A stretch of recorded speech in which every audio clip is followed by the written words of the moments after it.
Hey, good afternoon, everyone. Here we are. It's 2 o'clock on Monday. Just to review today's action, not a whole lot of new news.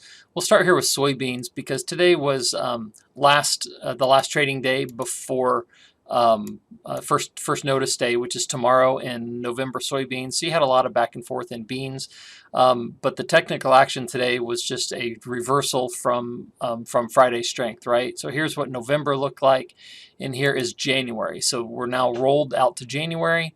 We are sitting here holding right on top of our hedge line, right on top of this low. I do think this is a significant low, and you can see why. So this chart pattern, or this chart has a lot of vertical lines on it, and I'm going to show you exactly what it is that we have. First of all, what we have is a trend line established from the May 31 low up through the high on, or the low on October 12th, okay? And then that is snapped a parallel line to the peak back here in July 24th. So that's the first channel. The second one is the same. We're going to connect from this peak down to here and then snap a parallel line down to this one. So that's this line down here. Now this one is a shorter time frame, which is this October 31 line. You can see here that's just the intersection of this this trend line, and then we take this up to here, so you can see a higher slope here of this line up to Friday's low. Now the parallel is matched and tied to the high in between the two lower points right here, and then this one is a connection from this point down to today's high, snapped to last week's low. So you can see how we're just kind of walking all these lines together. And the reason that we're doing that isn't to make a chart look completely clustered. It's to put it into context of where support and resistance might come.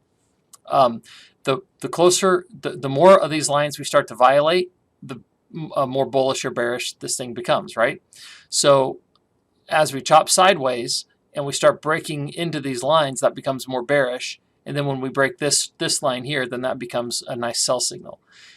As long as we're holding above here, though, with a lower trend line that's increasing in slope, like this one, and we can chop up and break the high of here, then I think we accelerate on up to the upper ones.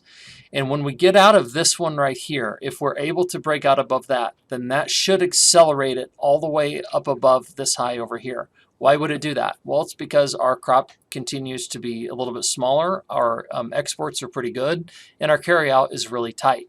So even some of the more conservative analysts that are out there that err on the side of being more bearish, even they're starting to talk about how beans have rally potential underneath them. And that says a lot, because they typically think that food should only go down in value and reward the buyers, not the sellers. So, but this is what we're looking at here, is this kind of confluence of lines right in here, and we want to see the market work to the upside of those, and any weakness needs to be sold down in here. Okay, now let's take a look at corn. December corn tried to rally a little bit this morning, but it couldn't quite do it, and then it couldn't quite break anything lower here. So really another nothing day.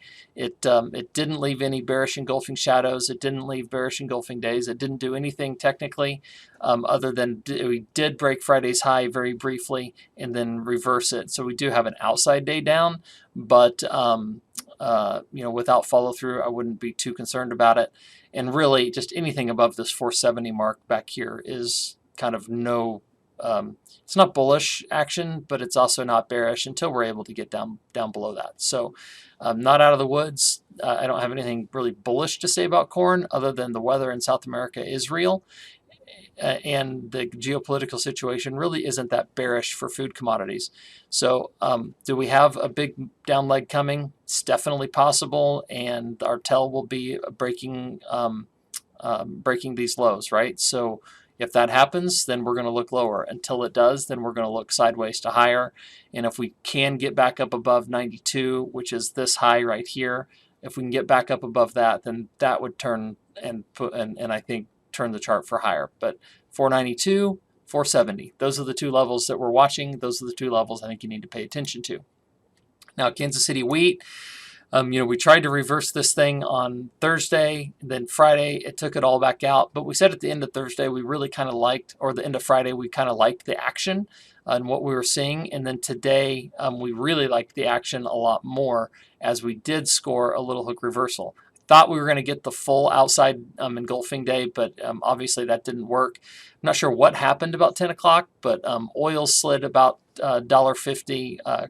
Beans came off, corn came off, everything just kind of came off in a wave of selling right there at that 10 o'clock hour. So I don't think that means anything about fundamentals. I think that's just money flow and what's going on. But from this perspective, these divergences are getting bigger and bigger and bigger, and it's a matter of time before it's got to release some of that upward pressure and work itself higher. But probably not today. It hadn't happened yet.